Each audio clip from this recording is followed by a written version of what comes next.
Hey, it's Soul. It is December 2nd, 2016, and hey, it's time for the news. I hope you guys had a good holiday. I sure did, and for those who don't celebrate Thanksgiving, I hope that you enjoyed watching us celebrate our hypocrisy. I guess, that's been happening a lot lately. Anyway, time for the news. The top story this week is that the 7.1.5 patch just had another build released just the other day, and with it comes all the drama and vitriol and complaining. Well, I'll get into that in a little bit. The big cool thing that came with this build is the new artifact research catch-up mechanism thing that had just launched. I released a video on it just the other day, but in a nutshell, here's what it means. Research up to knowledge 15 has no cooldown, so there's no wait time. All you need is the order hall resources to get up to knowledge 15, and then you're done. So this is regardless of if you have an alt or brand new character or whatever. There's just no cooldown, so yay! On top of that, there's a new item that our mains can buy as long as we have the necessary artifact knowledge level. So here's the example. If you're at knowledge level 15 or above,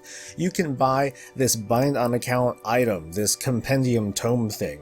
You can trade that to whichever character you want as long as they too are at max level, and they can get a boost all the way up to at least knowledge level 10, or it's something like within 5 levels of your main, of your highest knowledge level person. The best thing about this is that it only costs 1,000 resources to purchase this item. So basically, if you've been playing Legion for a while, you can buy this tome for only 1,000, and then when you trade that to your alt only has to spend 2,500 to get up to knowledge level 15. So that's a nice little boost and discount for people that have a main that have been playing this for a while and they want to give some love to their alts, kind of like me. A lot of people might have noticed this weekend, but if you didn't know, there was a weird kind of problem that happened with the Kirin Tor emissary. It was like Saturday or Sunday when the Kirin Tor emissary was the assigned emissary of the day, but for whatever reason there just weren't enough quests to complete it at that time. Usually you'll get every quest that you need to do like right away, and this is regardless of whether or not it's content that you like doing. So you might have Suramar quest to do, and one of them's a pet battle, and you're like, oh my god, freaking pet battles, I can't do this crap, but it's there. But for this particular Kirin Tor emissary, it just wasn't. There was only 2 quests and 1 dungeon kind of world quest to complete. So of course players took to the forums and Twitter and MMO Champion and YouTube and what have you to complain about this thing, until Blizzard was like, oh well, okay, we screwed up, let's just give everyone the Kirin Tor emissary turn in for free. So ta-da! So hopefully this week you guys took advantage of seeing the little Kirin Tor thing just automatically complete for everybody, regardless of whether you were around or not. Even if you didn't do any quest, it was just complete. You just turn it in, get your stuff, and you're good to go. Also over the weekend, but more specifically on Thanksgiving Day, Ian Hazacustis made a post regarding a quote-unquote legendary soft cap that was implemented throughout pretty much all of Legion thus far, but is, as of right now, has been lifted. So the way it worked was like this. At launch, everyone had like some chance to get a legendary, and let's not talk about whatever bug was present for that. Everyone had like this little chance to get a legendary, and over time, as you're doing activities and quests and dungeons and raids and things like that, you eventually get one. Because of this whole bad luck protection thing that you would get. Every time you failed to get a legendary out of a emissary quest box, for example, the next quest box or activity that you do might have a slightly higher chance to do it. It's math, it's complicated, but that's kind of the gist of it. However, what players didn't know and what Blizzard didn't reveal to them was that once you earned 4 legendaries, and I'm not quite sure how specific is that, whether it's like 4 legendaries on your account, or a tune, or a spec, or something like that. I'm sure that there are people that have anecdotal stories to tell, whatever. Once you get 4, this whole bad luck protection thing is no longer activated. So from there, you still have a teeny tiny chance to get a legendary, but it's just never going to get better. This bad luck protection just doesn't happen. This is something that the highest level of player has been complaining about, because of course the highest level of player is going to be logged on the most, doing the most things, and just kind of grinding everything out, churning everything out so they can get as much artifact power as they could, and of course getting a chance to get as many legendaries that they could. It came to the point where the highest level of players where they would take their tune and be like, oh, these 4 legendaries suck, re-roll, and they would re-roll their tune and make a brand new one, grind out for more legendaries and try again. And let's note right now that that's really extreme behavior. Normal people aren't going to do that. Super competitive guilds that are trying to get world first, they are definitely going to try to do that. And they're going to definitely try to grind out whatever the heck system Blizzard implemented, regardless of how fair it seems to be, regardless of how balanced it is when it comes to casual versus hardcore players. This is different than hardcore. They'll do whatever it takes. And while it is a problem that kind of risks compromising the integrity of the high-end PvE world first race, that is an extremely super tiny small segment of the population. I actually had a podcast just the other day where some guildies and I talked about legendaries, mostly legendaries, but some other stuff too. We talked about these things. I'd invite you guys to take a look at it. Maybe you'll like it, maybe you won't. But it goes into some interesting topics about self-control and just how much players think or feel that they should be playing the game in order to be competitive, and just kind of the problems that come with these expectations that we as players create for ourselves. So there is kind of a main thing of the day today, and it has to do with this whole PTR patch release, this build release that happened just the other day, and all the drama that's come out of it. So let me set the stage and just tell you guys the super basics on how PTR builds work. The PTR is what it is. It's a test realm. It's designed for small deployments of major things that are going on. So specific to this patch, the first thing that Blizzard would want to check for is, hey, does everything work? Is it stable? Is it crashing or anything like that? Okay, cool. It's not. Let's go ahead and show people what we have so far. So they dump a bunch of data on there. Boom, here's a bunch of items, here's some legendaries, here's some artwork, here is some basic number passing. Nothing that we finalized yet. We just kind of diddled with things and made sure that it didn't entirely break the game. And by break the game, I'm not talking about, oh, fire is like 45% better than frost. No, I'm talking about fire like crashing the client or one-shotting mobs or one-shotting entire continents worth of mobs. We're just looking for stability here. But in that first build, and this was just before Thanksgiving, people were just flipping the heck out of, oh my god, my class is broken, everything is on fire, and all that. And then Blizzard had to kind of put out the fire and clarify statements and talk about, hey, we're trying to communicate better, we didn't do a great job, we'll try to do better next time. So then cut to this week with this new build, players are like, oh my god, my class is broken, secondary stats are like nerfed to the ground, everything's on fire. And once again, Blizzard had to come out and say, hey, it's not really like this, here's our clarifying points, here's what's actually going on, we're not done, good god, calm down, etc, etc, etc. Oh, and of course, we communicated poorly, we'll try to do better next time, and so on and so forth. So there's like a cycle of miscommunication, both on the player's part as well as Blizzard's part. There are things that all of us can do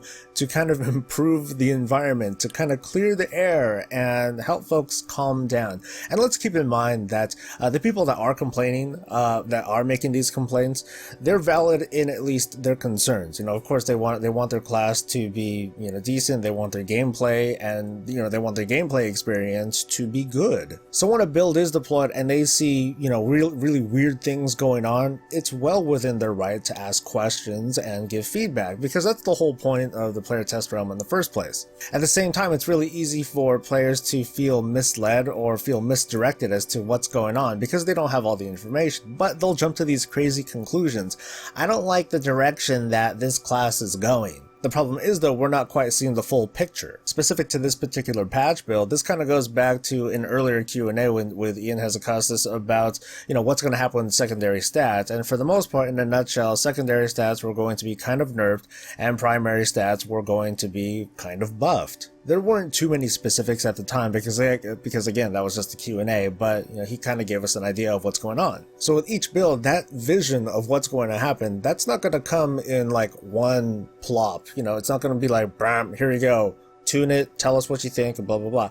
It's going to come all fragmented and broken. It's going to be like, okay, so we did like this much with a hunter, but we didn't really do everything, we didn't cover all the skills because we just didn't have time, or we're still kind of churning things out, or it failed the smoke test, or it didn't get through QA, or blah blah blah blah blah. And believe it or not, it is really hard to kind of collate all the different build notes that are going to happen each week. Getting that stuff together is a lot of data gathering and verification, because if anything there is wrong and it goes out and players dissect it and they'd be like, no, well, that's wrong and blah, blah, blah, then developers and designers have to go back and clarify those numbers and verify the changes and make sure everything is cool. It's a very time-consuming process, for both players and for the developers that need to go back and check this information, when they could just not say anything, kind of, and be like, hey, we're just not done, give us a break, we'll let you know, we'll give notes, we'll clarify. And that's where Blizzard is kind of wrong too, by saying a bit too little, because it's almost nothing. They're not really saying a whole lot at all.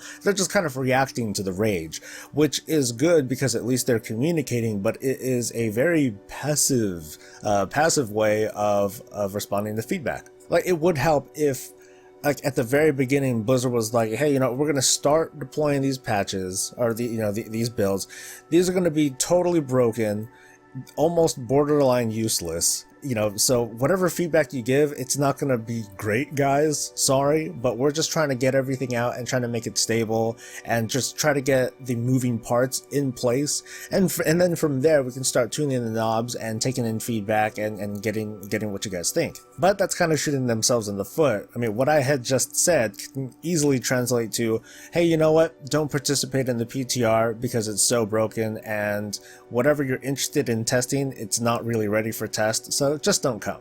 And I'm sure there are a lot of people that feel that way. There's a good chunk of the players that hop on the player test realm, not to test, but just to kind of, play with their class and see if they got a nerf or a buff or something like that. And that's all they really care about. They're not too concerned with, like, the feedback. They'll just jump on the bandwagon and be like, oh, well, it's a nerf. Well, F this, man, let's rage and get the pitchforks going and everything. So I don't know, it's starting to feel like Blizzard shouldn't even bother with putting out the PTR until almost everything's done, until there's only like maybe a couple weeks worth of testing to put in, and then from there they'll, whatever builds that they do are just number changes, and that's it. It feels like their deployment of builds when it comes to putting in all the moving parts is a bit too misleading for players to understand, and it is just it's too much trouble for them to do notes and developer blogs and things like that based on stuff that they're still putting together. And it sucks. Like, I kind of feel bad for them. I mean, I kind of don't, because Blizzard is putting themselves in this situation, but at the same time I do kind of feel bad. It's like let's say let's pretend that we as players are the boss and Blizzard developers are like the employee, and we're like totally looking behind their shoulder and breathing down their necks and be like, hey, what are you doing? And they're like, well, we're just trying to work here and try to get this done. And then we're like, oh, well, what exactly are you doing? Let us know. And we kind of have it in our heads what we want to happen, which is like, we want our classes to be freaking awesome. So we want status updates and reports and data and everything. And meanwhile, the Blizzard guys are just like, dude, we're just trying to work, man. Just let us get this stuff done.